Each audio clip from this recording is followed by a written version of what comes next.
Thank you, Oscar. So I hear that it's a rainy day right now over where everyone is. So my apologies if the internet connection is not too well. If there's anything that gets delayed or miscommunicated, just let me know, and I'm happy to pause and repeat myself. So let's go ahead and share screen here.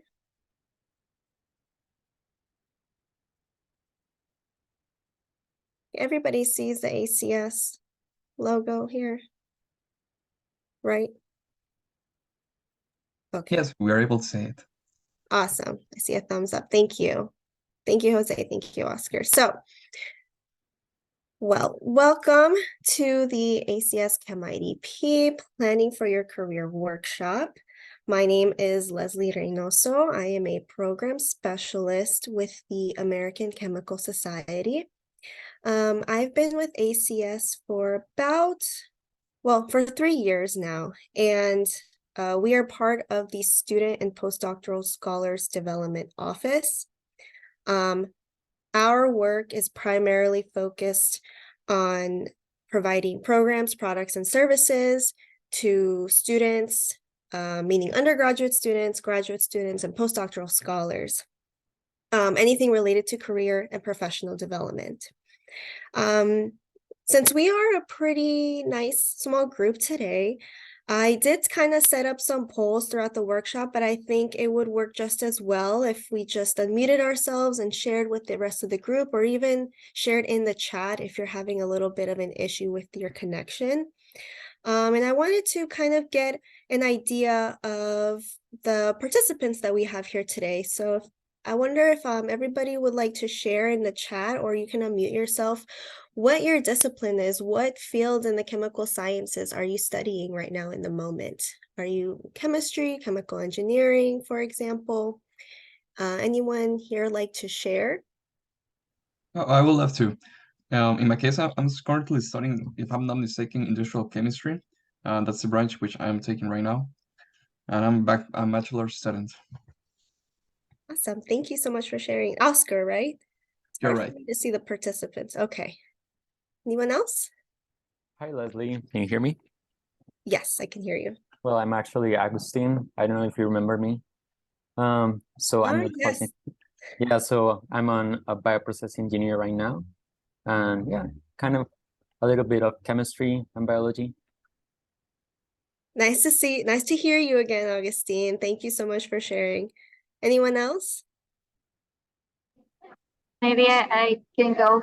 I am actually Agustine's peer in the career, so I study by industrial procedures as well. And actually, I'm kind of trying to get into the data science field, but still focus on biological science. Awesome. Thank you. That's Mariana, correct? Yeah, that's right.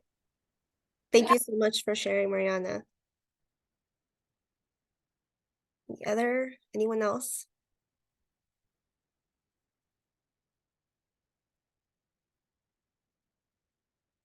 Nope. Okay. Well, if there might be some trouble with the audio too, but if you're able to add it also in the chat, you can. I will say that what I will talk about today in today's workshop can be applicable to any discipline. So it's very likely that at some point in your life, you will work somewhere that is not necessarily in that particular field that you are training in or trained in. And you'll see that as you develop through your professional career, you're going to gain skills and competencies that can be transferable from job to job. So, and also it's very likely that you're not only going to have one job throughout your career, but several, right? And so that will make up your career journey. So all of the details and information that I'll cover today can be applied to that. And so that brings me to another point. I'm talking a lot today about careers, not necessarily jobs, but rather your career path, the dream career that you envision for yourself. So let me, Sorry. So this is going to be a quick overview of what we will be discussing today. We're going to do a quick round of introductions. We're going to talk about the career sweet spot, and also I'll explain why it's important to find your career sweet spot, how to find it. We're going to talk about the career development process. This is the process that makes up the individual development plan. And I will talk more on what an individual development plan is. Then we're also going to do a couple of activities to help you identify some next career development steps. So I want you to walk out of this workshop with some goals that you can actually start working on towards your career goals. And then we'll have we'll conclude the workshop with any questions that you might have. So for the icebreaker, I know some people already shared a little bit about their discipline, and now I would like to hear, something that you've done in the past 6 months that you've enjoyed or was really fun for you or even relaxing. And I can go first very quickly. In February, this past February, I took a trip to Puerto Rico, and it was very, very nice. It was a nice break and getting away from this really cold weather that we have right here in Virginia in the US. So it was nice to relax. And it was also the very first trip I ever took with friends. Whenever I travel either with my partner or with family. So this was the first time that I went with friends, and it was really nice, relaxing, and fun. Anybody else here in the group that would like to share something that you've done in the past 6 months? Oh, I will have to. Actually, in November last year, I went to Brazil and I went to the ACS Summer Leadership, like I don't know if what's the ACS Student Leadership conference. No, it's conference, or maybe Congress. It was my very first time in Brazil. And we went to Rio de Janeiro, and we had the opportunity to network with a lot of people, and it was a really valuable experience. That was a really cool experience in my 20s. Thank you, Oscar. That's so great to hear. We actually had I know some colleagues who went and were at that summit. So it's nice to hear that you were there and that you got to experience a little bit. Hopefully you got to enjoy a little bit outside of the conference and got to explore Brazil as well. Yeah, totally. Anyone else? Well, for me, it's also ACS related. It's not this past 6 months, but also the fall conference where we met. It was a really cool experience to know a lot of different disciplines in my area and to get to know a lot of people that knew so much about their specialty in chemistry. So I think that was pretty fun for me. Thank you, Augustine. It's good to hear that everybody really values those in-person events and gets to network and connect with students from across the globe, right? So I highly recommend at least visiting one of the ACS meetings and conferences that we have. And there are a lot of grants and assistance that is provided to allow you to go to those types of meetings. Anybody else on the call?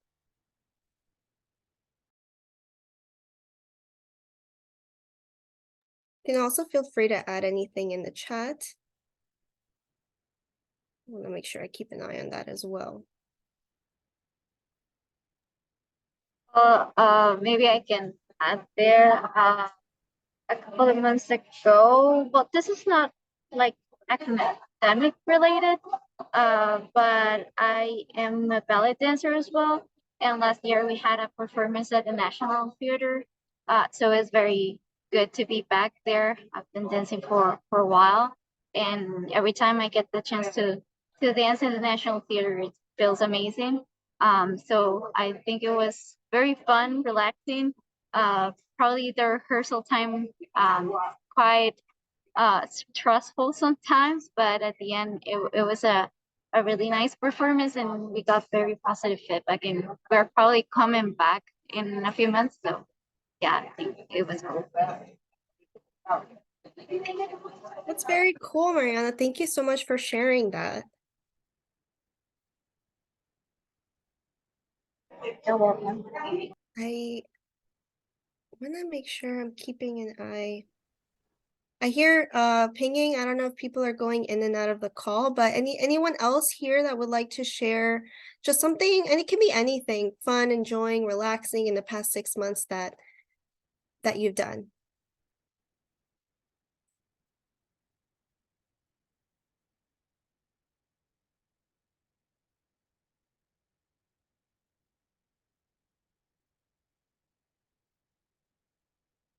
Well, we'll keep moving the forward, and if anybody would want to share later on, you can always add this into the chat. It's always so nice to hear what everybody is doing outside of your typical schoolwork, right? And I got to hear about some other activities that people have outside of just being a chemical science student. And as we talk a little bit more into this workshop, hopefully you'll get to see how those types of activities are really great at describing you and telling your story. And there are skills there and competencies there that can definitely be showed in your own progress as a scientist. So moving forward here, I'll get rid of that poll. I want to mention just a few disclaimers before we get started. So first, I just want to say we only have a little bit under 2 hours here for this workshop. So please don't expect that you're going to have completely figured out what it is that you're going to do for a career and how you're going to get there. Instead, you're going to hear about some strategies, and I'm going to share a lot of resources with you that are going to help you really figure out and nail down how to reach those career goals that you want to set for yourself. And I also want you all to understand that even the best plans can change, and you need to be adaptable to those changes. There can be changes in the environment. The biggest one that I'm pretty sure we can all relate to is COVID that happened in 2020 and carried over even until now. That caused a lot of changes in the job market, and there's also changes that can happen within yourself. You know, the person that you are today may not have been the same person that you were, let's say, 5-10 years ago. So there are things that are going to change, and it's important to make sure that you adapt those changes and update your plan as you progress. Also, don't expect to have completed an individual development plan by the time you leave. You'll see that IDPs take time to really work on and craft. And there's also not necessarily a completed plan. These plans are iterative. It's an iterative process.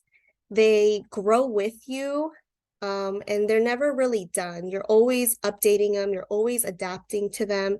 So don't come in with a mindset of completing an IDP, but actually just starting one and then updating them as you progress.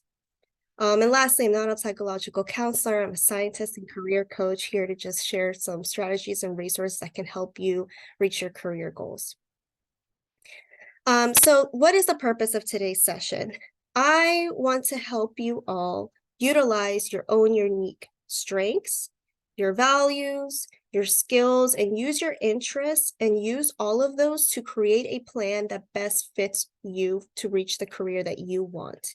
And the important word to take also out of this statement here is I want you all to feel that you have control over your own career path. You are all in that driver's seat. There is nobody else that's going to really, there's nobody else who has control of your path. I want you all to feel that you have the resiliency to reach your career goals and know that there are resources in place that can help you along the way. So that is the purpose of an IDP. So what is an IDP? I say IDP, I say individual development plan. And what it is the documentation of self-assessment, career exploration, skill strengthening, and goal setting process. So an IDP is made up of these 4 components. And by going through the process of each of these 4 components, you will get your individual development plan. Now, the process of going through these 4 components is iterative. As I said before, you're never really done with your plan. You're going to go through this process and you're going to go back and revisit that process and see where have the changes been made. As going back to what I mentioned before, things can change, the job market can change, your values can change, the skills you have can change. So you want to go back and update that plan and make sure that it's still relevant to who you are in that moment. And so here is a graph kind of just explaining about what that process looks like. So we're going to talk about the career sweet spot. And so in this first image right here, your career sweet spot is that middle section, the blue with the star in the middle, and that is where your strengths, your values, and the job market opportunities overlap. And the way to get to that sweet spot is by going through the process. And the middle is just a snapshot of the ChemIDP website.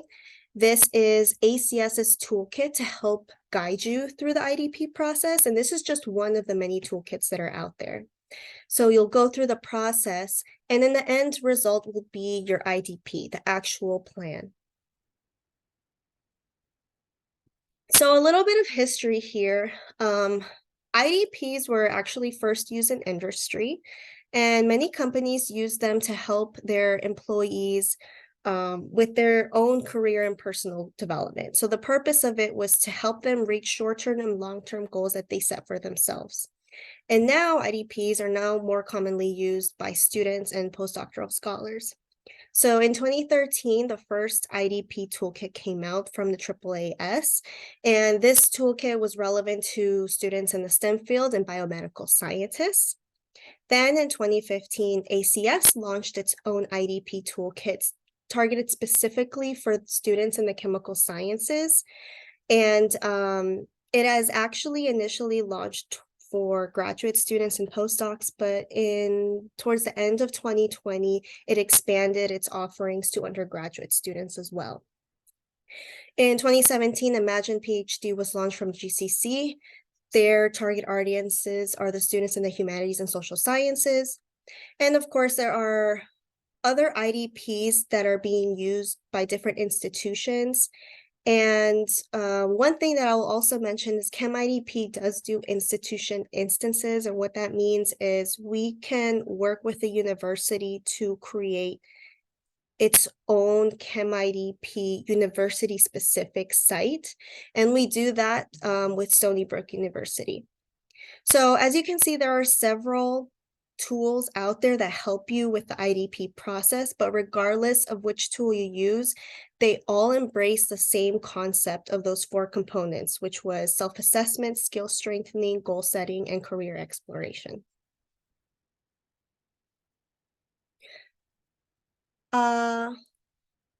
Let me share with you all very quickly in the chat. I have a link to a workbook that we will be doing a couple of activities on. So if everybody can access the link that I just dropped in the chat. We're gonna do one quick activity here. Can I get confirmation that you were all able to access the link? I'm still Was able, yeah. accessing. Sorry, was that a yes? Yes, it was a yes. Okay, perfect. So in that workbook, okay, awesome. In that workbook, we're gonna go to page 2.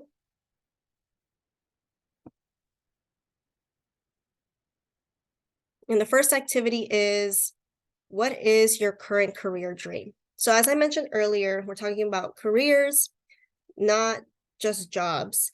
And the main difference between these two is to think about jobs as a short-term position, whereas your career is the sum of all of those jobs, those experiences, trainings, and educations that you take throughout the course of your life. So careers have depth, they have meaning and purpose. I want you all to just take a moment and envision the kind of future that you see yourself in. You know, think about what excites you about the future. What are the skills, talents, competencies that you have that you'd be happy to use throughout your career? And go ahead and just write those down.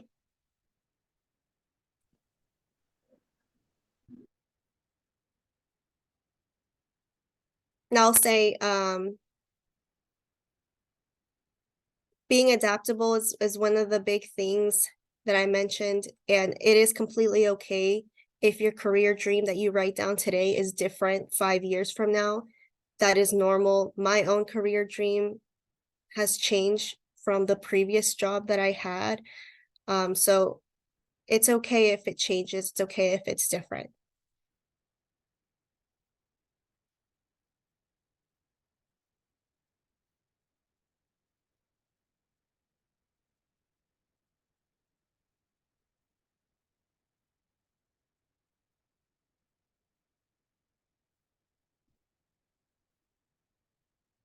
And once you're done jotting a few things down, if I'll ask if there's anybody here who would like to share anything or all of the things that they wrote down for what their career dream is. It doesn't have to be something super specific. It can be very broad. It can be, you know, for example, me, I always knew I wanted to have a career where I was helping others.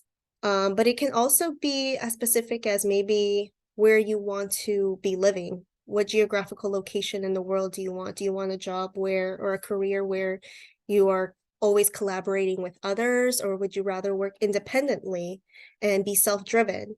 So those are the types of things that you're more than welcome to share with the rest of the group. So I'll pause and see if anybody here would like to share.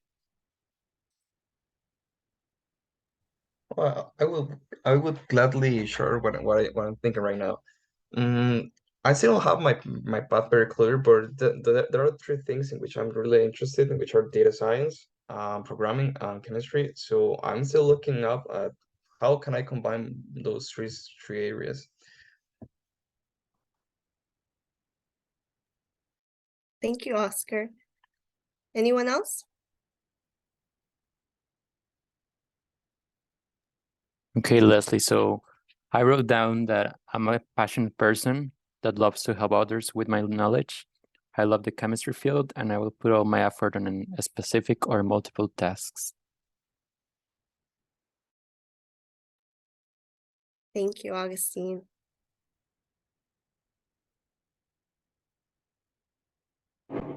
It's a mix of a lot of things. I would like to be working in a position, well, in a career where I'm able to give back to people, and at the same time, I like to work still with data. I currently work with data, but I would like to take it to the next level. And at the same time, I would like to have a career that allows me to travel a lot. I really enjoy it. So I don't mind traveling a lot because of the job. And I think something that Agustin mentioned was being passionate. And I would like to be in a career where I find a lot of passionate people too.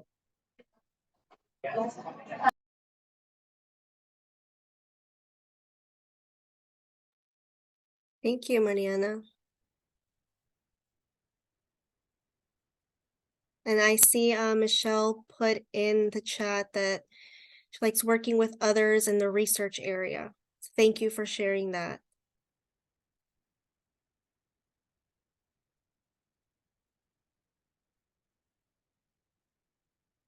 So it's good to hear, you know, it's good to think about where you see yourself in the future, what type of work you envision doing, what kind of work gives you that fulfillment or will bring you happiness. And it's nice to hear that. I heard from a few people that they like to give back, or they want to do something that leaves some sort of impact in this world, and that's really nice. So the reason I ask you about your career dream and what you want your future to look like has everything to do with finding your career sweet spot. This is, like I said before, where your strengths, your values, and the job market opportunities overlap. In this part right here, that middle blue section with the star, that is where you want to be. And that's where all of these three sections come together and they're working together. This is a dynamic process. The position of your sweet spot can change as you progress through your life. So if you just think about this, you know, your values may change. If 10 years from now you're in a completely different position, let's say you have a family or you had a big change in your life, your values might change a little bit. You're also going to develop skills, you're going to gain new strengths along the way, and so your personal strengths might also change, and of course the job market opportunities. So let's look at these a little bit more closely. We'll start with your values. Your values are the things that matter most to you personally and professionally. So think about what is important to you, what motivates you, and what do you like to do. We'll have a little activity here. I have here just a list of 10 different values. There are many different values out there, but we're just going to work with these 10 that we have right here. So I want you to take a moment and look at these list of values and write down and rank your top 3. Oh, sorry, you won't rank them. I have another screen that's going to be a poll, but I want you to go ahead and read these through, right? We have advancement, altruism, autonomy, balance, challenge, discovery, leadership, perfectionism, public contact, and security. So read their definitions and think about which ones are your top 3, which are the top 3 that are most important to you that you need to have in a career or you would like to have in your job.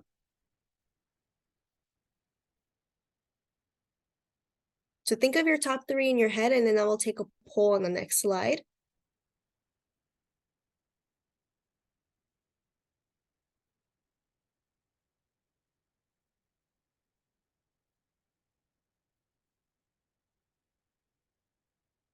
All right. So I hope this will work for everybody, but there are 2 ways to respond to this poll. One is by going to the website, which is right here at the top, pollev.com/ChemIDP, or you can text ChemIDP to the numbers 22333. Either one will take you to the poll, and then you'll be asked to put your responses. Thank you, Augustine.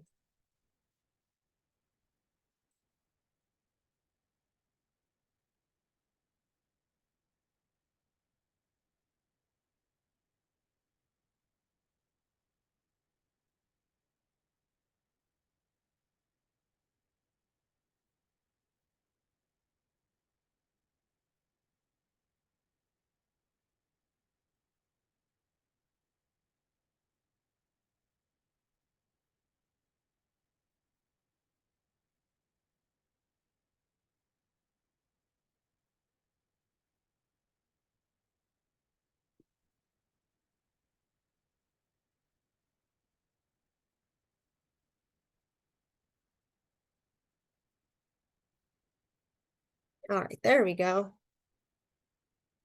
And I believe you can pick more than one, right? So I asked for the top 3. We'll give it another minute to get those responses in.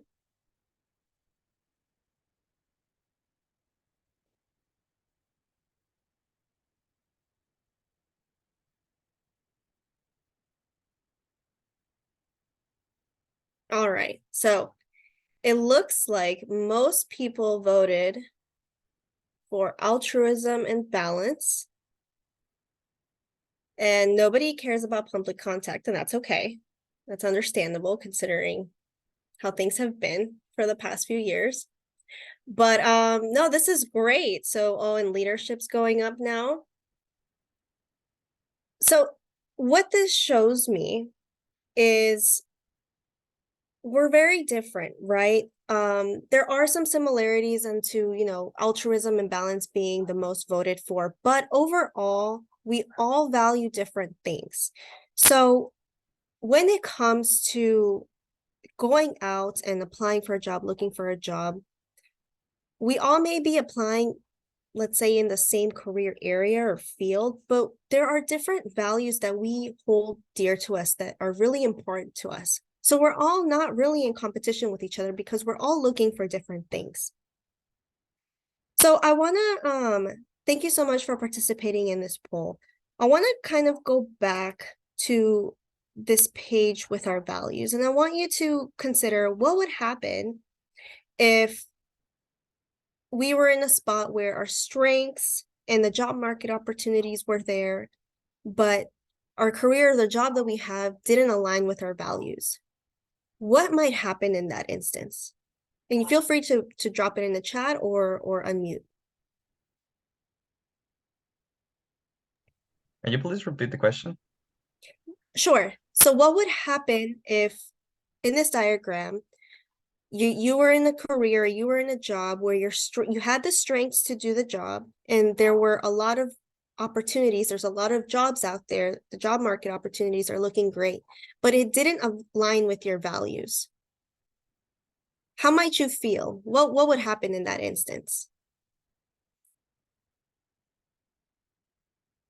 Well, I think I might just take the job, but maybe in an unhappy way, or I just wouldn't be comfortable doing that job because values are pretty important, maybe more important than the job itself. So I might have just take that job, but not the perfect way. Yes, exactly. So some of the things that I've heard in other workshops is you might feel miserable, right? You're gonna dread going into work every day because if you're in a career where, let's say, you value autonomy, but you are in a spot where you have a micromanaging boss, that's gonna make you very unhappy. So you're absolutely correct. So that's why it's important to have why this values component in this sweet spot is important to have. So let's move on to the next part, is personal strengths. So your strengths are going to be the talents, the skills, and the potential that you possess that make you stand out from others. And this can also include technical skills. Now, we all possess innate skills and strengths that we're naturally good at, but when you put the investment to practice a skill, to strengthen it, and then build your knowledge base on it, you're going to reach a point where that strength is consistent and you can provide near perfect performance. We'll do a quick activity here. So here are some examples of some personal strengths that you might have, and they're broken down into 4 categories. There are intrapersonal skills, interpersonal, problem solving, and operating skills. Now, intrapersonal skills, these are going to be the skills that are happening within yourself or in your mind. And they're things related to self-awareness, inner processes, or your inner attitudes. Interpersonal skills, these are your social skills, or in other words, your people skills. They're all about how you interact with others. Then your problem-solving skills, they're focused on the process of achieving a goal by identifying a problem, brainstorming, analyzing answers, and then implementing the best solution. Then there are operating skills. These have to do with maximizing efficiency and achieving success. So just take a look here and think about, any of these skills something that you see yourself having? Problem solving skills, one of the things that I like to point out is if you're somebody who loves doing puzzles and riddles, those are some areas that you might have these qualities in. Interpersonal skills, are you somebody who can easily have a conversation with other people? Do you enjoy networking events? Are you somebody who can strike up a conversation with anybody and feel completely comfortable? So those are some of the things to think about when you think about what kind of strengths do I have, and what skill strengthening strategies can I do to make it even better, to improve it? So that way you are just the best person for this skill. And that's something that you can market at it during an interview or in a job application. Oh, sorry, I forgot to say. So let's consider back to the diagram. Let's say you are in a place where your values are aligned and the job market opportunities are there, but your strengths you don't have the strengths to necessarily do the job, right? What might happen in that instance? In that instance, I feel that I will feel really underwhelmed. Like I will feel like imposter syndrome or something like that. I mean, probably it's something related to my field of study, but if I don't feel like I'm up to the task, I will feel mainly underwhelmed. But I gotta learn that quick. Yes, exactly. That's a great point. And really what might happen also is you might be let go, you might be fired. If you don't have the skills to do the job, your job might just let you go. And let's say that doesn't happen, let's say you're still there, there's also limited opportunities to really progress in that field, right? You might feel stuck, there might not be room for you to necessarily move up the ladder in that instance. Right, so moving on to the job market opportunities. One misconception that I know many people have, and I think it's mostly people who are kind of not too familiar with the chemistry field, or even if you're just entering, is the only work that you'll ever do with a chemistry degree is working in a lab. But really, there are so many opportunities for chemists across all of the job sectors. You can find a career in academia, industry, government, nonprofit. You can even start your own business and be an entrepreneur. The options are endless. It's just really trying to determine where it is that you're interested in working. So on a very high level overview, the employment growth for chemical sciences looks pretty good. There's a good outlook for it to grow from 2020 onto 2030. And these are mainly due to job openings, due to the chemical and material science industries growing. There's also a need to replace all the chemists and material scientists who are retiring. But there are more opportunities for candidates who have advanced degrees, especially a doctoral degree. And also for those who have work experience or have had some kind of internship experience in the past. But because this is such a general overview, I highly encourage everybody to really investigate the job market in that specific area that you're interested in. And there's a lot of different resources out there to do that. I do apologize. The resources that are listed on this page are more US centric. CNEN does post salary information of chemists, of ACS members across the nation, but it is, in the US. But there is so much information that can be found on the CNEN website, and they break it down by geographical location, by the highest degree that they've earned, and by job sector. There's also ACS webinars that you can attend. They're free to attend when they're going live. And you can access the library if you're an ACS member. They post webinars related to different career opportunities, advice for specific careers, and there's even webinars that talk about the economic outlook per year. Of course, ChemIDP, on ChemIDP, I'll share with you later, we do have snapshots of over 40 different career areas for you to look at. Some non-ACS resources would be the Bureau of Labor Statistics, although again, that is US data. For international resources, I would say World Salaries is one, and I'll drop that link in the chat for you. Here, they have some information from different countries. You can also look at job market insights. They go a little bit more in depth as to the kind of industries that are receiving more funding and have more job opportunities open in the moment. So those are some areas that you can look at and kind of familiarize yourself. What is this area of interest that or is this area of chemistry that I'm interested in have a good, doing well right now in the economy? Is there jobs out there for me if I decide to pursue this? So going back to the diagram again, what might happen if, let's say, your values and your strengths align, but you're in a place where there are no jobs? What might happen in that instance?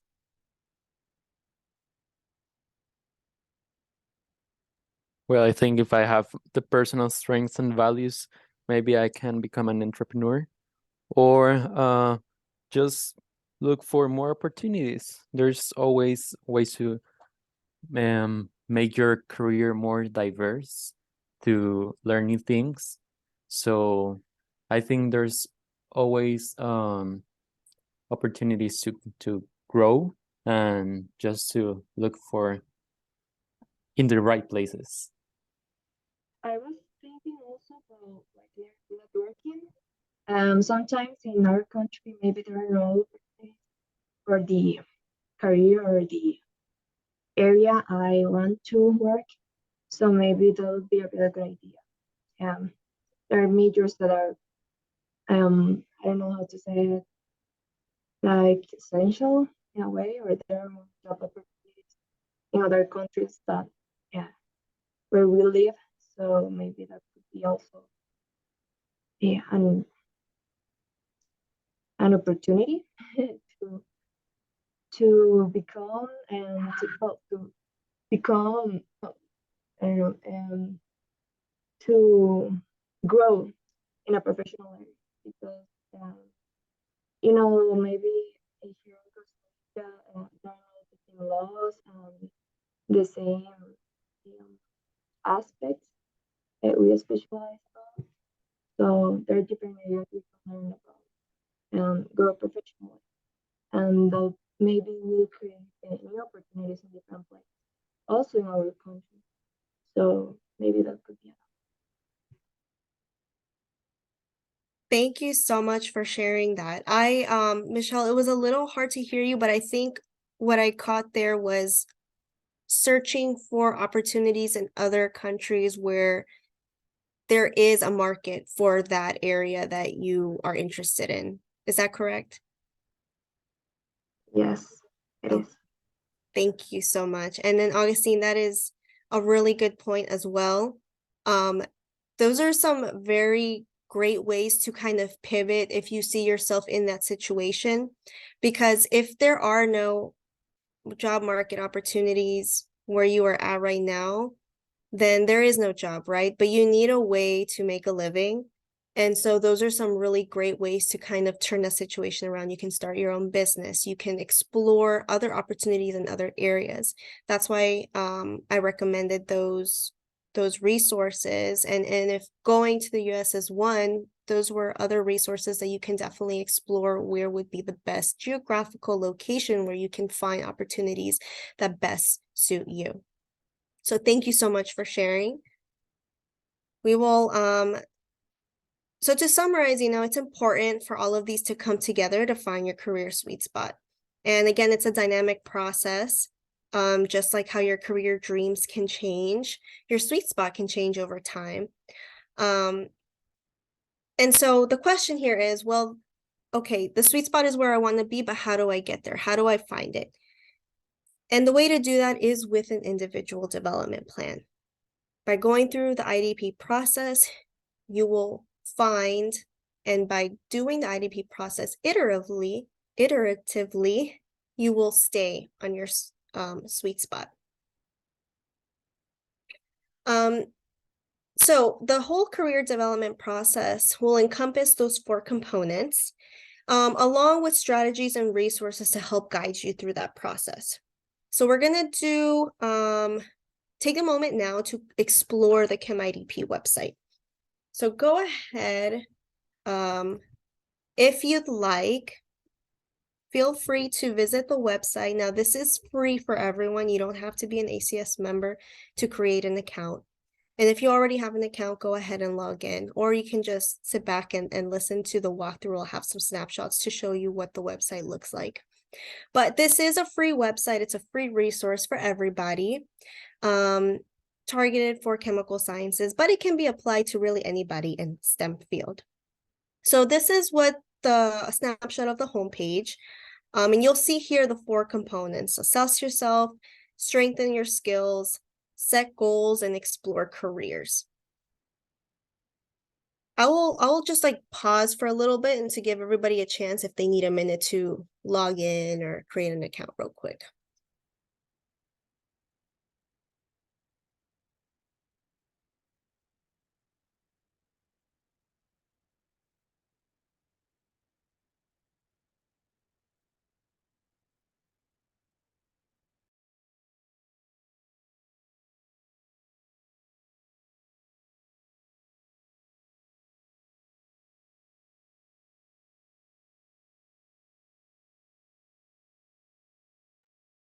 All right, so on the home page, the top, you'll see the 4 components. And if you scroll down, we have a section of upcoming events. Here is where we post opportunities such as conferences, meetings, workshops, ACS classrooms. Really, any career and professional development opportunity will be posted on here. Majority of those events have been free, and we actually also sometimes post job opportunities. The most recent one I can think of is ACS was looking for a graduate student who was willing to be a host for ACS Chem demo videos.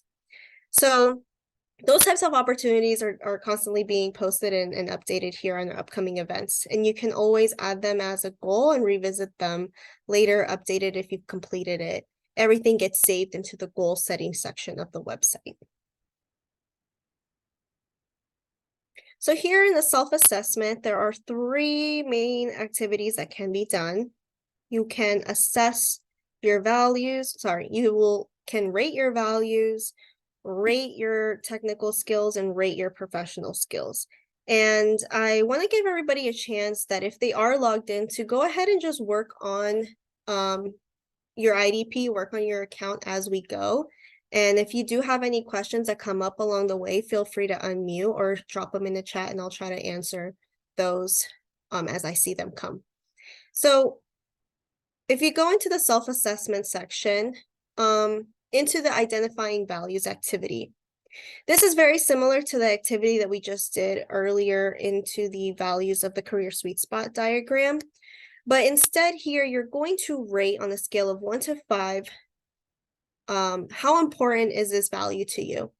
So you go through and go ahead and rate each of these. There's 10, I believe, and they're the same ones or similar ones that we saw in the activity. I'll give you all a chance to go ahead and rate them. 1, not important. 5 is highly important.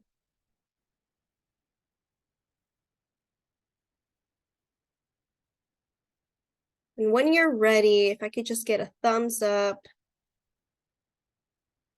or type ready on the chat. Thank you, Augustine.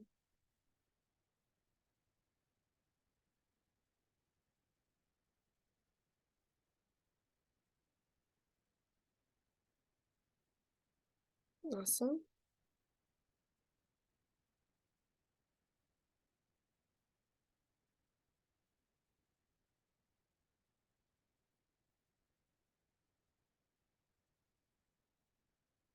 Okay, I'll give it 20 more seconds.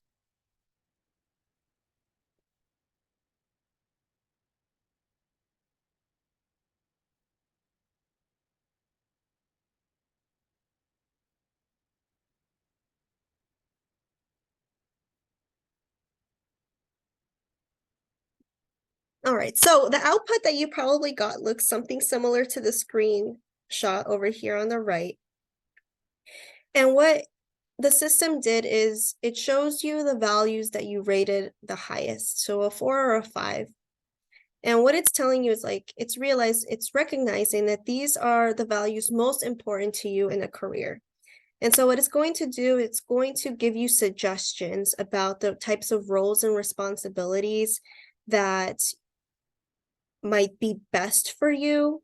It's also going to suggest some job sectors that could be a good fit for the type of career that would align with those values, and some characteristics about the workplace that would be best suited for you. What kind of, and that's kind of related to what I was talking about earlier, where if you're somebody who would prefer a collaborative work environment versus working independently, things like that.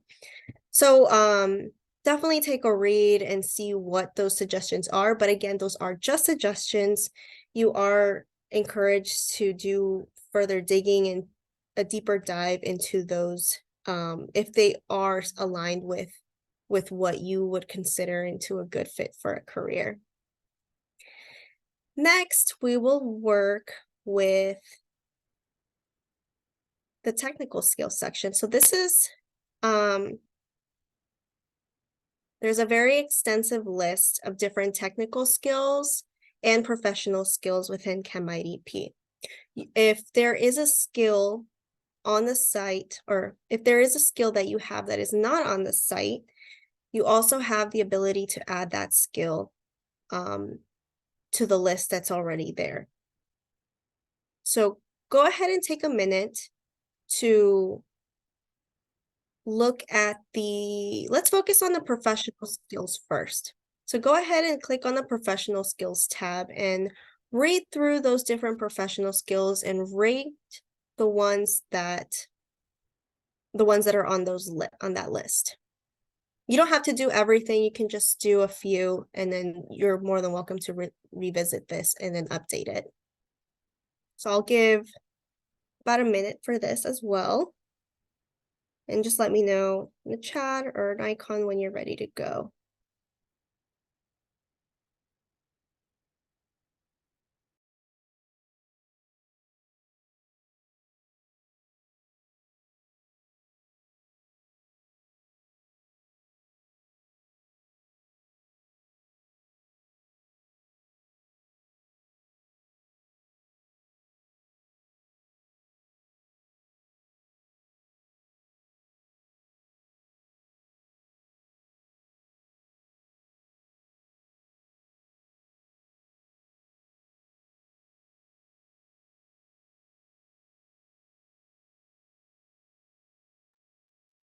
Awesome, I saw some thumbs up.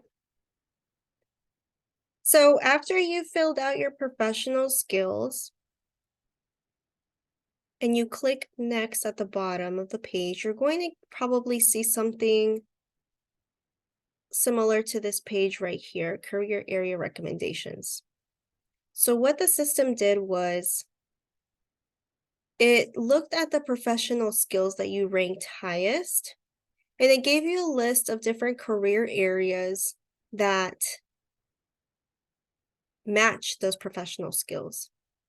Now, this is not a career matching tool. The list you're going to notice is pretty extensive. It's a pretty long list. And the reason for that is, well, the skills that you have are pretty much transferable in so many different career areas, and that's a good thing. That means you have options. It means that you have flexibility to move from one area to the next if you decide to pursue it. So really, it's going to take a further explorations, hence the career exploration section, to really figure out if that career area is a good fit for you. So you want to explore the career, obviously visit the career exploration section, but also do external work.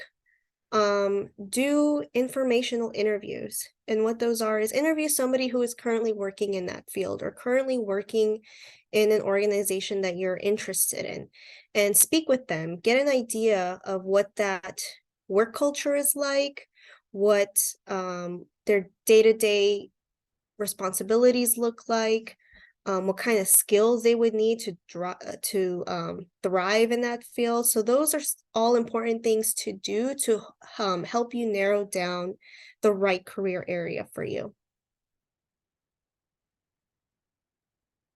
So let's go on to the career exploration section. So as I mentioned earlier, the career exploration section is really just a snapshot of the different career areas that are out there. And the website organizes this section by the different job sectors and by their roles and responsibilities. So you can search for a career area with those filters. And then you'll see the output here on the right. And in each page, this is generally what it's going to look like. You're going to have salary data at the top of the page. Again, that salary is in US dollars, but hopefully as we expand our audiences more internationally, we can give you a more global overview of what that would look like, hopefully working towards that in the next few years. But you'll also see some roles and responsibilities, duties. On the right-hand side, you'll see a button that says add to save career. So in ChemIDP, you can save a career if it's something that you're interested in and you want to further explore. Save that, it'll be saved into your profile. And then once you gain more information, you look back and then you'll update that as you get more information. There was also an integration with CNEN jobs on each of these pages. So that you see that little window box that says CNEN jobs. Whenever there is a job opening in this field, that will pop up there that's linked to the CNEN jobs website. You can also, there will also be external job search engines that are linked on this page. And at the bottom of the page, we have listed professional skills that are needed for this work. There's also profiles of actual chemists who are working in that career area. So you can go ahead and read about their career journey, what interested them into going into that field, and what kinds of experiences they had that helped them get to that point. We also list other related resources down at the bottom right. So those can be YouTube videos, they can be just documents that give a little bit more information about that career area, as well as salary information and all of that. So I'll pause for a second, give you all a chance to kind of look through those pages and maybe just add a few to your profile, and then you can go back and revisit and read a little bit more about it and see, oh, this is really interesting, let me get more information, or oh, this isn't what I thought it was going to be, and then you can go ahead and remove it from your list.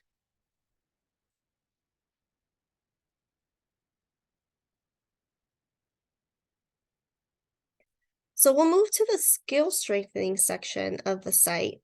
So here is where you can find over 120 different skill strengthening strategies. These strategies are going to help you build the skills that you want to be better in, right? You can already know what kind of you might already know what kind of skills you'll need to strengthen, or after exploring the different career areas, you'll find something that interests you and you'll see the list. Okay, I need to be skillful in XYZ. You can go back to this section and find strategies that will help you build that skill. So the way that this section of the site works is you can select your skills, or you can filter them by context. So if let's say you're looking for an in-person activity, you can filter it through that. If you're looking for just an online informational text, you can search for it in that way. And on the right-hand side, you're gonna see a list of different strategies pop up.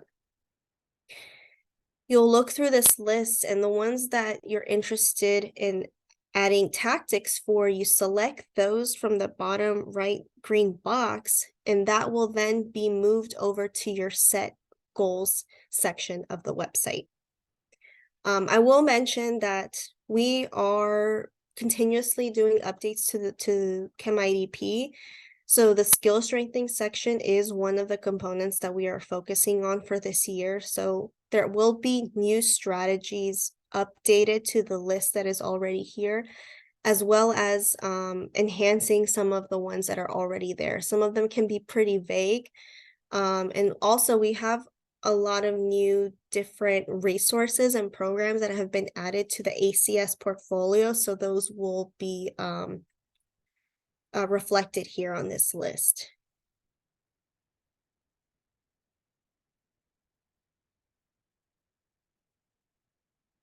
Now that is one way to add goals. Another way to add goals is by just going straight to the set goals section and then clicking on develop and prioritize goals.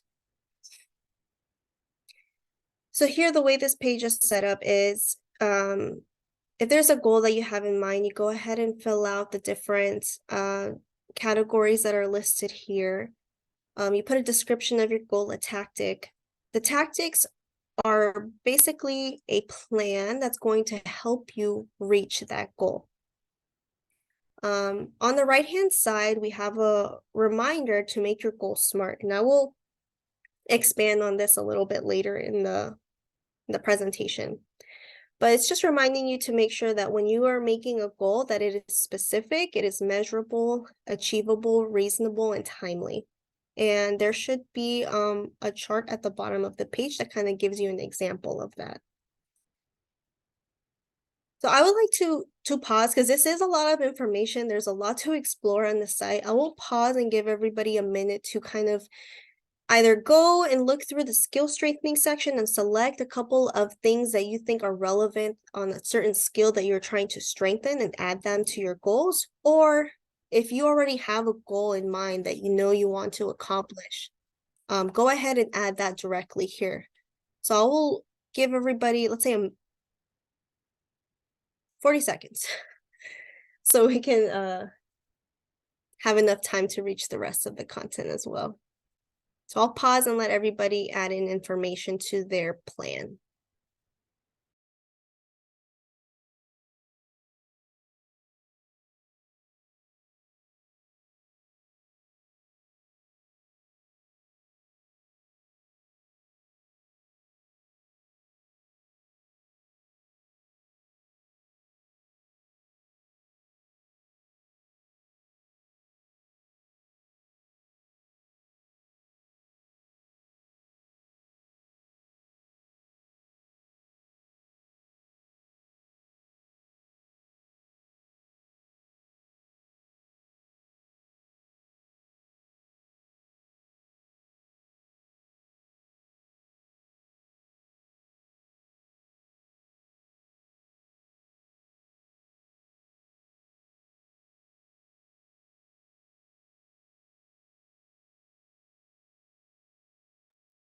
All right, I hope everybody had a chance to get a couple of things added to their goal setting section. So we're gonna move forward and look at the other part that makes up this component, and that is my accomplishments. So when you've completed a goal, it's going to be moved into your accomplishments chart. So this is a great way to keep track of all the goals that you've met. And you'll see that they're categorized by the type of category that they are, their location, when they were completed. And this is just a really great way to not just keep track of everything, but when you go back and look at this list, it makes you feel good, right? You look and you see, wow, I've come a very long way. I've done so much along my career journey, and you have so much to show for it. So this is good to have on hand. And it's actually, it's a good segue into a new edition that we recently made last year, but let's move on to the last part of the section of the website, which is your plan. And here is where all of the things that you've input into the 4 components gets summarized and compiled into your plan. So you will see here a summary of all of your values that you've rated the highest. You're going to see the technical and professional skills that you've rated the highest. You're also going to see all of the careers that you've saved and the careers that were recommended for you. You will also see your accomplishments and the goals that you're trying to reach. The really great thing about this page, and I will say, yes, this is a good thing to have on hand for yourself and to look and keep track of everything that you're doing. But it's also a really great way to have conversations with your advisors, your mentors, and talk to them and ask them for their feedback on your plan. And you can choose to download this report without the rankings, so then the ratings that are on the side in the blue. You can download it without those numbers if you don't want to share that much information, or you can, it's up to you. But I highly encourage everybody to download these reports and to sit down and have a conversation with your mentors, have a conversation with your advisors and get their feedback and say, look, this is the plan that I've set for myself to reach these career goals. What do you think? How can I make my goals better? How can I make my goals stronger? What is a skill that I should be focusing on to reach this next step? So that is really the really big main purpose of this page, is to have those conversations with those people to help you improve your plan in the best way possible.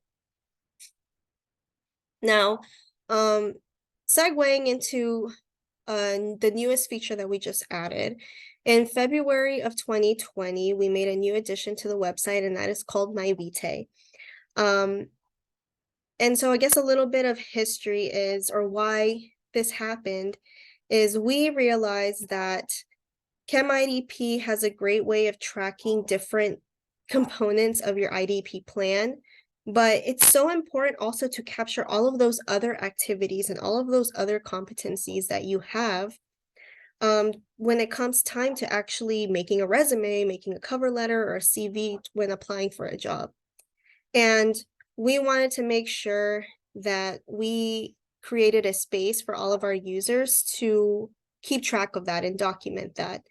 So My Vitae here we defined as a comprehensive curriculum vitae that helps you document, organize, and keep track of your academic, professional, and volunteer achievements and experiences, your distinguished honors and awards, your competencies, and much, much more. So as you know, curriculum vitae is Latin for course of life. So this is a very comprehensive list of everything that you have done in your career.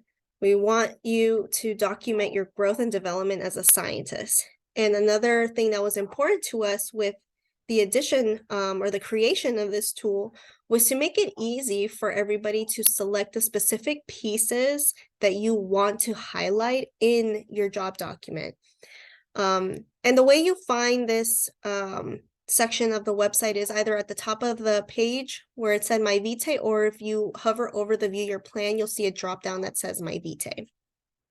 So this is one place that I highly encourage everybody to just go ahead and start putting in information, because I know that everybody on the call has something that they could add onto this list. And this is something tangible that you can actually start working on. And it's, of course, never too early to start documenting your experiences. So I want to highlight some of the functionalities about My Vitae here. On the left-hand side is the menu. And right now, My Vitae is structured into 13 different sections. Some of these sections have subsections, but these 13 sections can be organized in any order that you want. You can just rearrange them, by hovering over that icon that is bordered in red, and you can order them in any way you'd like. If you want to have your education listed at the very top of the document, you can do so.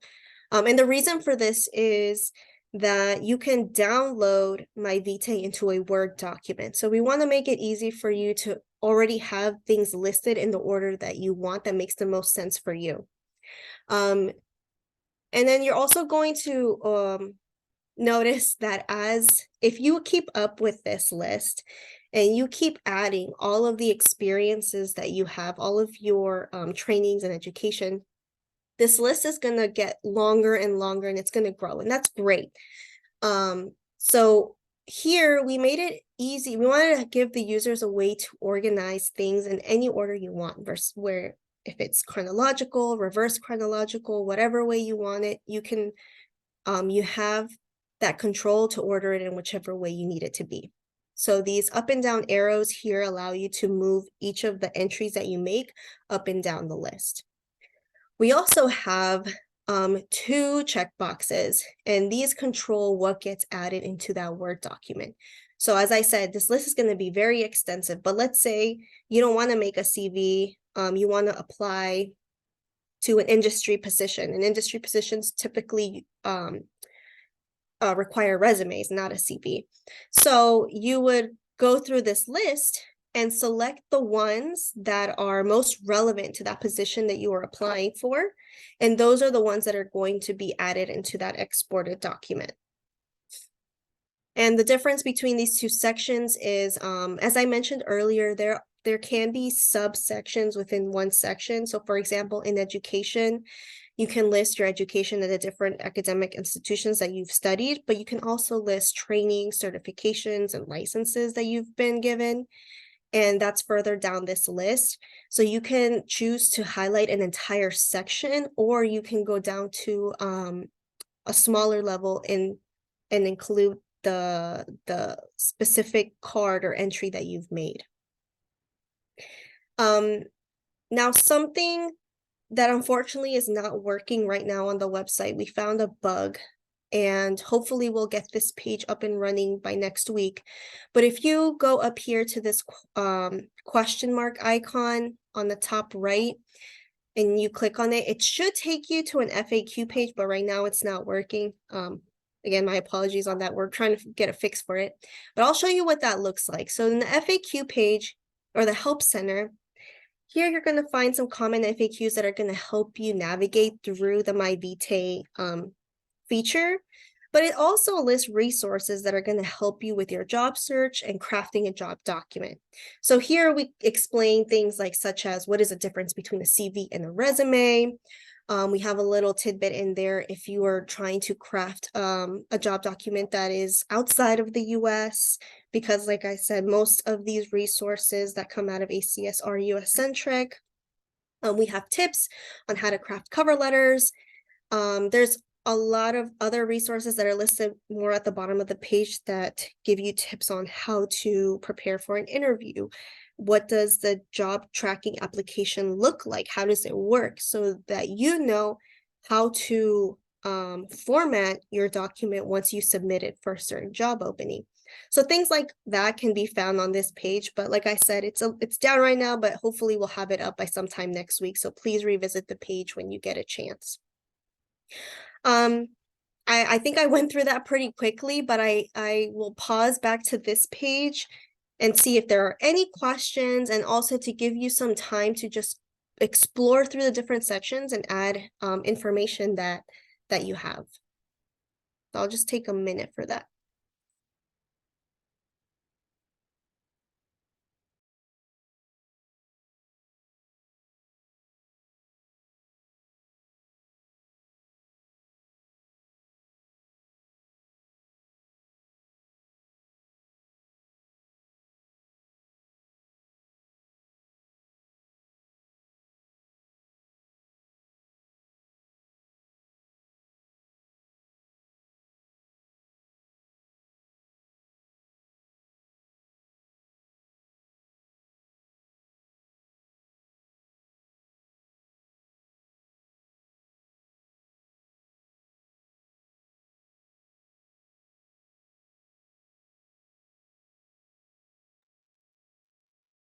Awesome. So we have a question in the chat. What are the main differences from a resume versus a CV? So the biggest things that I can point out, and I think I have the page here that I'll pull up that we have on our Help Center. Typically, CVs are used for jobs that are in academia. So if you're looking to apply to become a professor at an institution, you would typically submit a CV. And a CV is longer than a resume. It can be several pages long.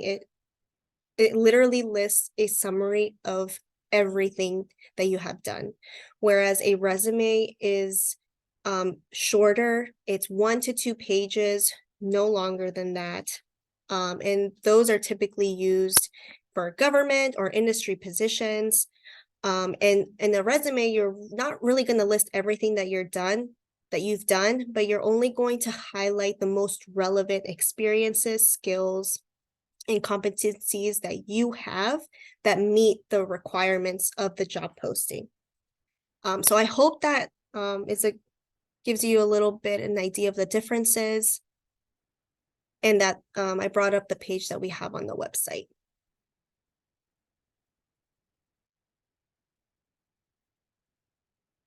Awesome. All right, well, we'll get things moving along.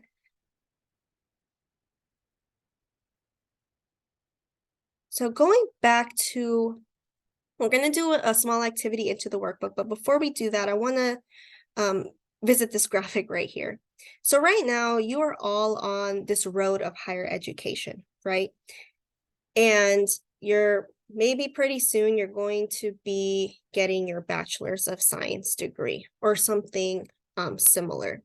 And so something to point out here from this diagram is that there are many different potential exits that you can take on this road of higher education, right? You can exit with your bachelor's and go straight into the workforce, or you can continue on this road and into graduate school.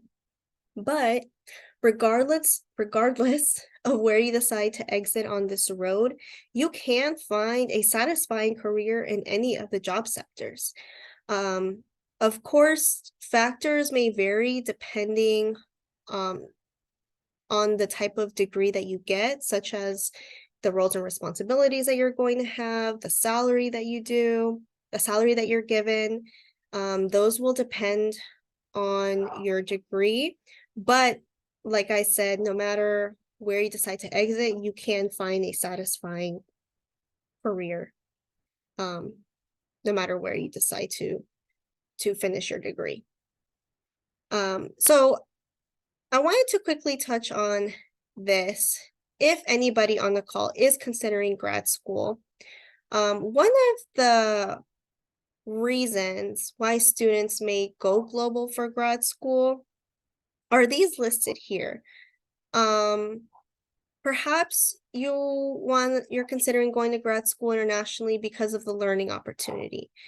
There could be a research or a program that you're really interested in, but it's not an option where you're currently located. That could be one of the factors that pushes you to explore internationally. It could be because of employment reasons. This was brought up when we were talking about the job market opportunities. Let's say you're really interested in a certain career area, but it's not really offered in the country that you're living in. You can explore in other areas, other countries where there is job market opportunities there.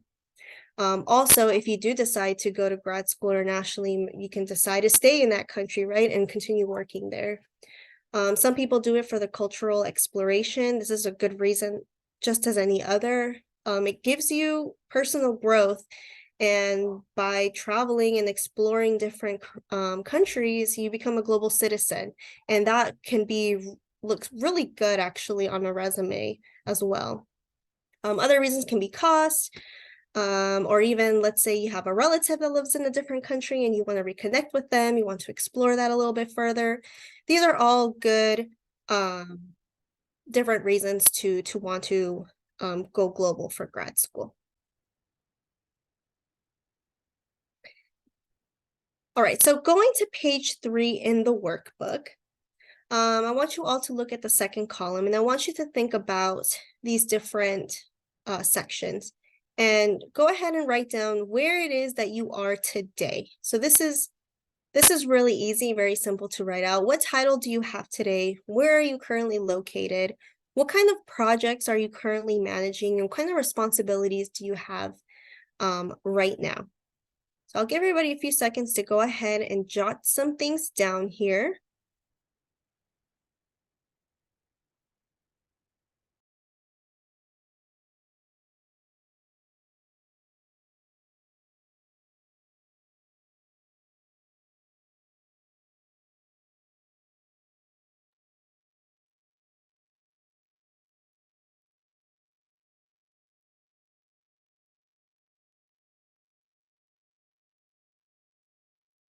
When you're done with this column, I want you to go to the fourth column, which is long-term. Where would you like to be 8 years from now? What kind of title would you like to have? Where do you want to be located? What projects would you like to manage and responsibilities would you like to have 8 years from now? This is, and I have on the screen just an example of something that came from a graduate student, just to give you an idea, but go ahead and fill those in. This one is a little bit harder to fill in, so I'll give you a little bit more time for that.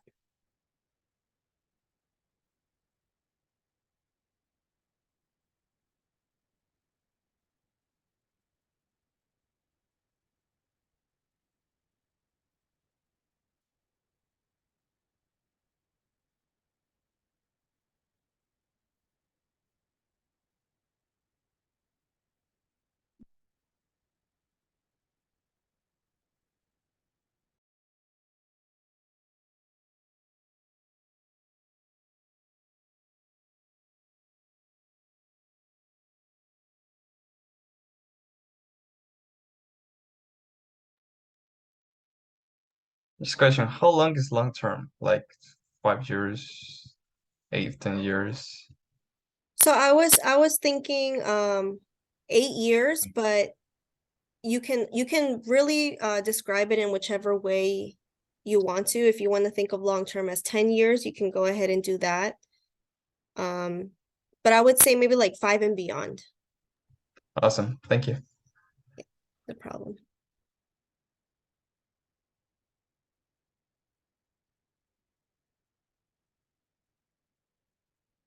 Right, I want to be just mindful of the time, so we'll go ahead and move forward here while everybody's finishing up with this.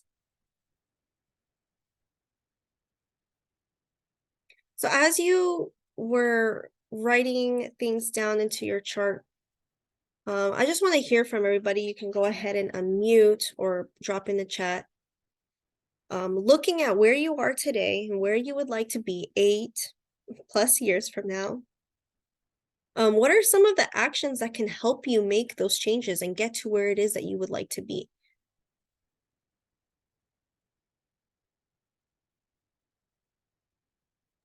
Well, in my case, I don't know if you hear me well now.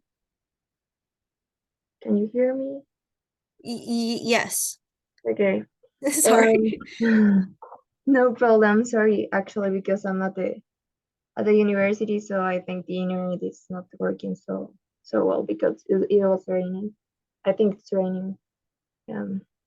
So maybe in my case, to finish or to get my bachelor's degree, because I haven't finished it yet, and I think most of us haven't. So maybe that's like the first step, to move forward. Because we actually have many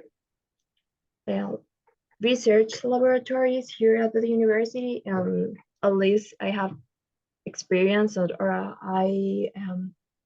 have I have worked at many different labs, so I have like an idea of what I want and I don't want. But yeah, I think that's like the first step. So then maybe I will have like a better idea of what I really want, like in a specific area, because chemistry is so broad that sometimes it's like difficult to identify what I really like the most, so what I feel more comfortable. So yeah. Thank you, Michelle. Yeah, so graduating, right? Getting your degree is one of the things that you may need to reach that next step. And help you get clarity on what career might be a better fit for you. So thank you for sharing. Anybody else want to share? Well, for me, I think one of my goals is maybe to get like a master's or maybe a doctorate degree, PhD. So one of my first steps would be to, well, graduate obviously in my bachelor's, and then I want to take a test that is called the TOEFL. that it's tough, like for foreigners to study mainly in the US. I'm not pretty sure where I wanna do my master's, but I do wanna work in Costa Rica. So that's gonna be like my next step, and maybe taking like a gap year maybe because it's also pretty important for, I don't know, for my own sake. Thank you, Augustine. So grad school sounds like it's a next step after getting your degree. So yes, and I will talk a little bit more about some areas to help or resources that can help you narrow down on finding the right grad school program for you. So I'm glad you brought that up, and I will touch on that in a little bit. But thank you. Anyone else? Probably after I finish my bachelor's degree, I probably would like to go international too. I would like to complete my master's in somewhere else. I have been looking up for some options, but as of now, I don't have a clear idea. But now, I would like to travel to another country to finish my studies. That's what I have in mind as of now. Thank you, Oscar. Well, all of those sound like really great plans on how to get to your next career step or reach your next career step. So we will now I want to ask you, what can make it challenging to get to that, to reach those goals, right? So I'm hearing, completing your degree, going to grad school, what can make it challenging to actually make those things happen? I know that to start like some programs, there are some tests and some previous things that one got to do. For example, as Agustin said, there's an English test that someone as a foreigner, for example, if I want to study I don't know, in the United States or somewhere where the main language is English, I have to take that English test. So probably that's like one goal to achieve that goal.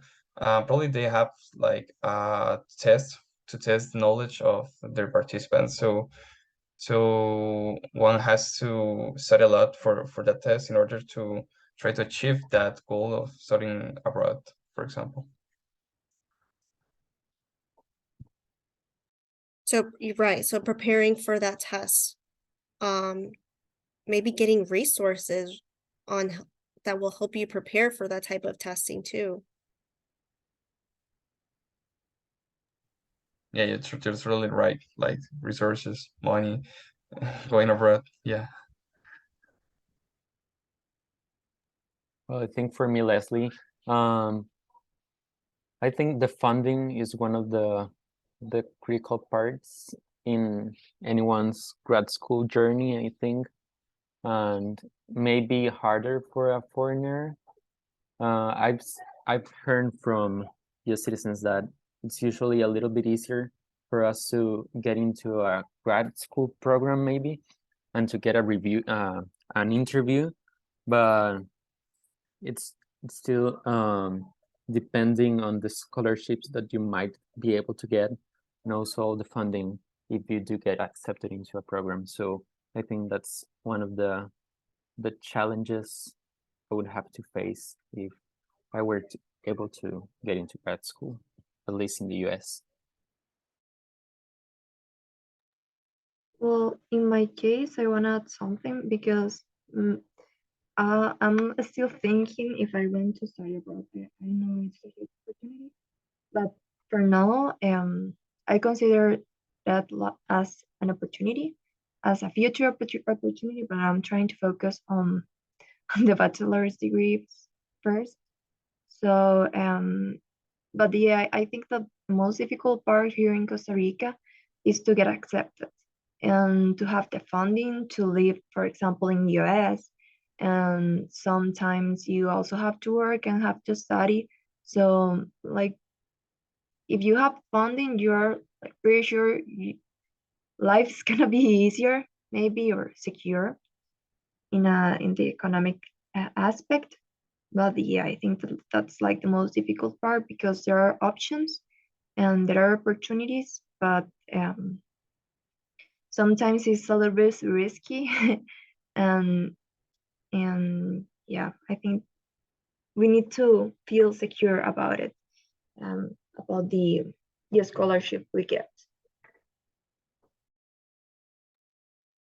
Thank you so much for sharing. I heard some really great points. And they're very common across so many students. Yes, I understand the limitations for, especially for international students who are trying to come into the US and get that funding, that security. And even the students who are in the US and do go to grad school programs, stipends are really not that great. So even the students who are here in the US, we hear stories how they do struggle. They spend those long hours in labs, trying to get their research done, their work done, but then it's really just enough to cover the basics of your living expenses, not really going out and having this lavish lifestyle. But all very real challenges, all things to consider and to think about. And I would like to dig deeper and explore and find more resources that can help, that are available actually to international students like you who do have an interest in wanting to come to the US for grad school.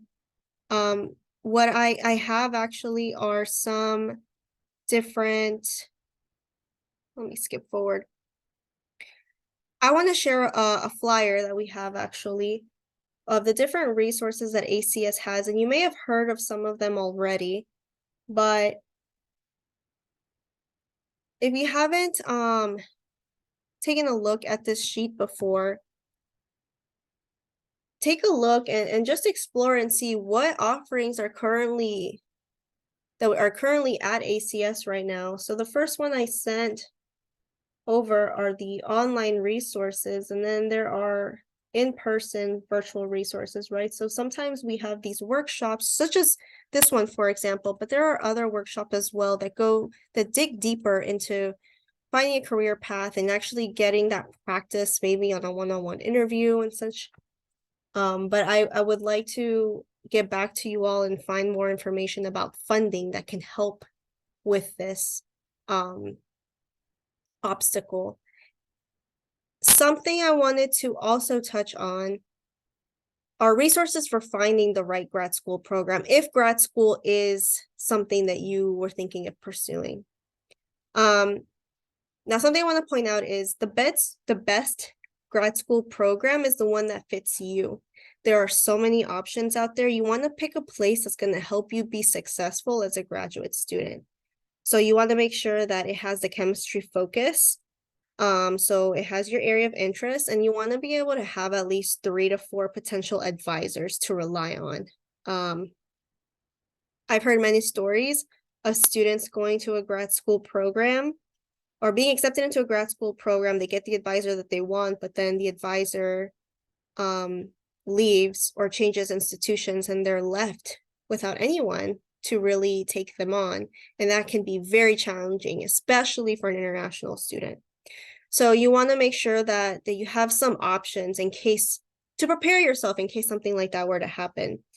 Perhaps flexibility could be something that you care about. You know, what if you are in the program and you decide you change your mind? You don't want to do analytical chemistry. You want to switch into, I don't know, biochemistry or something.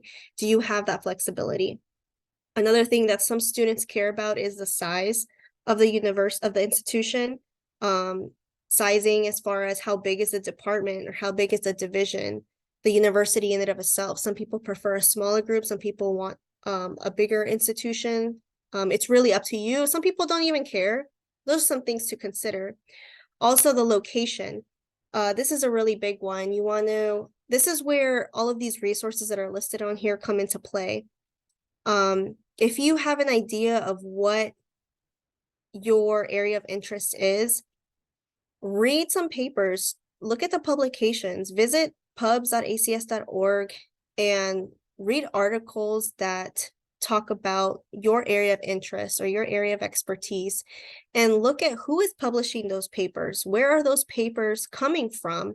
And if you see a trend that they're coming out of a specific university or a specific geographical location, that might be a place that you would want to look for a grad school program in. Or if there's a specific professor, a person who is constantly publishing papers and is up to date on the latest research for that specific area, that might be somebody that you want to reach out to and have a conversation with. Some other places that you can look at is connectedpapers.com or researchgate.net. And same concept. Go ahead and read and see where the latest research is being published through for your area of interest. One other place that some people might not have thought about is using SciFinder. Now, I don't know, does your institution have a SciFinder account? We don't at the Universidad Nacional, but we do have like the benefit through the ACS membership. So yeah. Oh, perfect. So on SciFinder, another great way to kind of research this a little bit is, search for your research topic, right? So let's say, I don't know, you're doing spectral electrochemistry. Put that into the search engine, and then you can choose your answer set by you can filter it by different categories. If there is a company that you have some kind of interest in or that you're curious about, you can filter it that way. And then you can also search by the author's name. And then you will see different professors, universities that are coming out with papers or research on that topic. And the great thing about SciFinder is that most of the time there is a contact information on that site.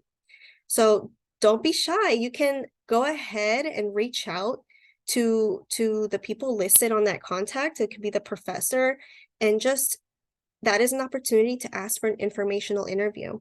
Get some information about them, and you can even ask questions about their graduate program that they run. And this is a great way to familiarize yourself and learn a little bit if this would be a good fit for you.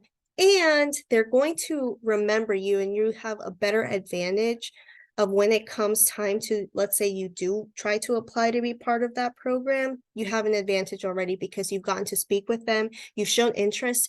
And please, if you do ever do this, prepare yourself for the conversation, read what it is that they're writing, and show them that you came prepared and you are knowledgeable about what their work, about the work that they're doing, and that conversation will end on a really great note.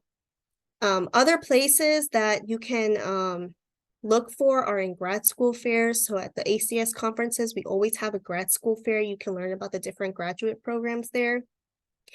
And also make use of your connections. Speak to the faculty in your department. Speak to your research advisors, your mentors. More than likely, they have connections. They've been through this process that you are going through. So they more likely than not, they probably have friends who've gone into different fields of chemistry, and they might know somebody who can help you get more information or get the resources that you need. Not too long ago, we gave a workshop for students who majored in chemistry for their undergrad, but they ended up going to med school or dental school. And a lot of the opportunities that they found were through their professors, because they sat down, had a conversation with the professors, they shared what it is that they wanted to do, and they connected them to the right resources. And they also learned about programs that they weren't aware of, that they applied for and got, that helped them reach their degrees. So take advantage of the people around you. Also, I believe you're all part of the ACS Student Chapter. You will most likely have a contact at ACS who can give you this type of information. So reach out to them and ask them if they have any information or resources that they can share with you as well. All right. Last activity is looking back at the workbook. This is kind of a way to kind of like be positive and reflect at how far you have come.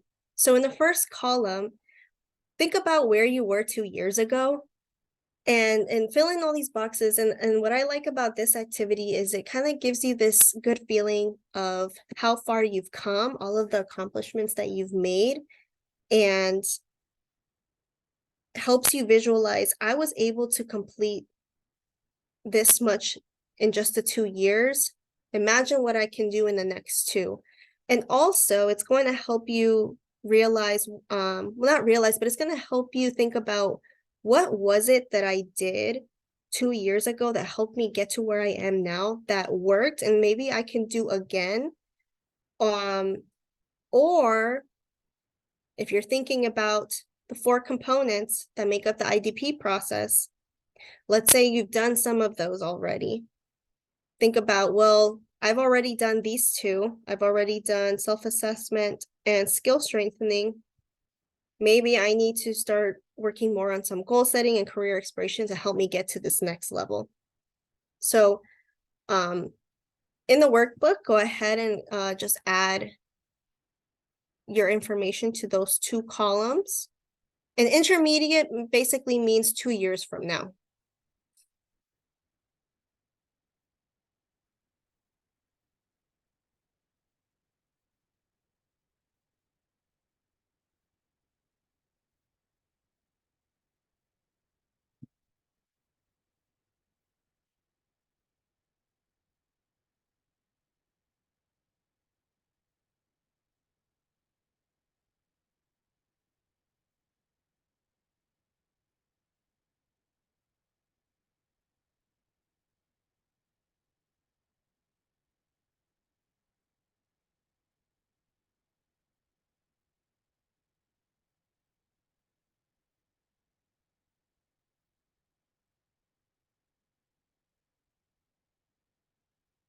All right. So this slide is kind of just reiterating what I had mentioned earlier, to think about, what steps did you take that helped you reach to where you are now? Which ones are you currently doing in the moment? And what's going to help you make those steps?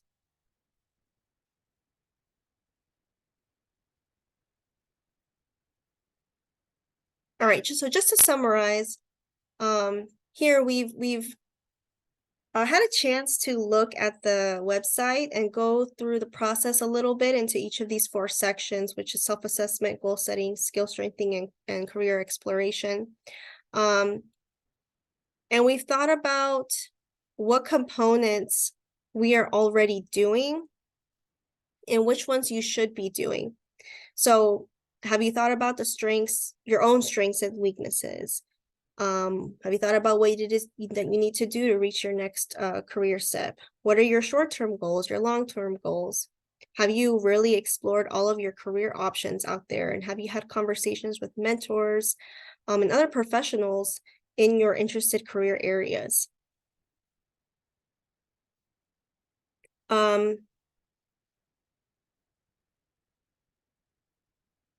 I think I will go ahead and skip through this and move to this section just for the sake of time. This is just reiterating, identifying short-term and long-term goals, but this is really the main activity that I think is really important, and that is practicing setting SMART goals. So I showed this acronym earlier today. SMART goals means making them specific, measurable, attainable, or achievable, making them relevant and timely. And the reason that we want to make goals SMART is to increase your chances of actually achieving that goal. So by following these steps, you're putting yourself in a better position to actually turning your goal into an accomplishment. So I'll show you an example of what this looks like. So I have here this example goal that's, I want to publish a paper before I graduate. Does anybody want to share what kind of information is missing from this goal that is part of this acronym right here? maybe the kind of paper. Yep, absolutely. The kind of paper. So it's not specific enough, right?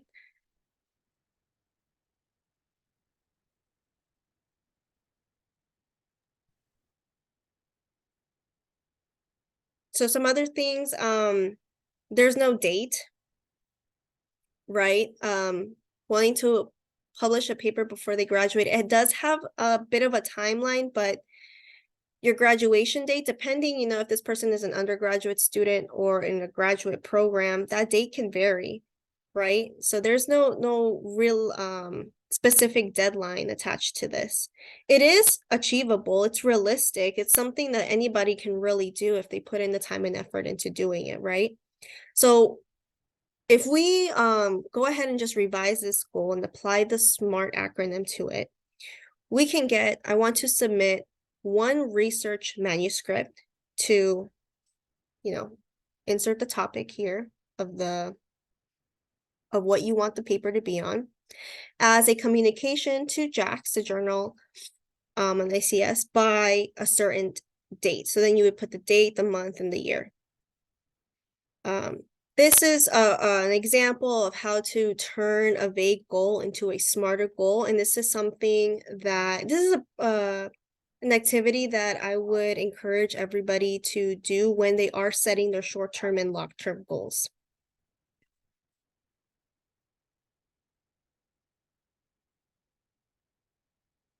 So before we conclude, I just want to also share some success factors for IDP use. These are things that are going to help you be more successful when it comes to creating your individual development plan.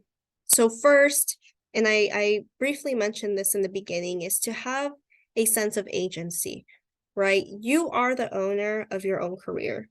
It is your responsibility to work frequently on your plan and make sure that you are staying on your career sweet spot. No one else is going to do this for you, not your parents, not your friends. It is you. Also, you want to have a growth mindset.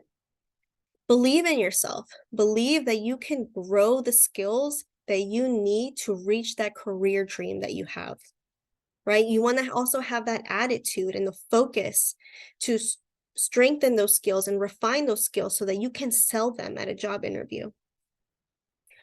Also, remember, it is an iterative process.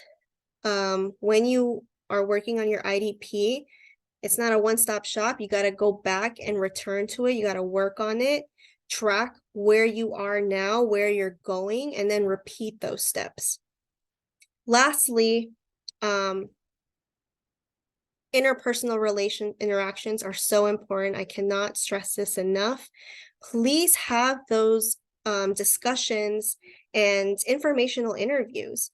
Ask how you can improve your plan, how you can make SMART goals or make your goals smarter, and take advantage of the people that you have around you. Those are connections, those are resources that you have available to you as well, and you want to use them to the best of your ability.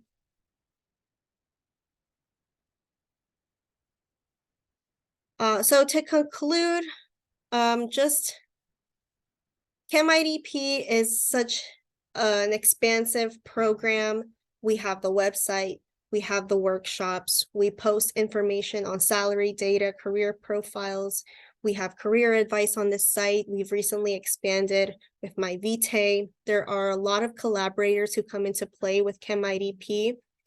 So there's a lot that you can find on this site and in our workshops. So with that, thank you so much for inviting me to give this talk. I'd love to keep in touch. There is the ChemIDP email. Please reach out to me if you have any questions regarding the workshop or even the website. I'd be happy to help out in any way that I can.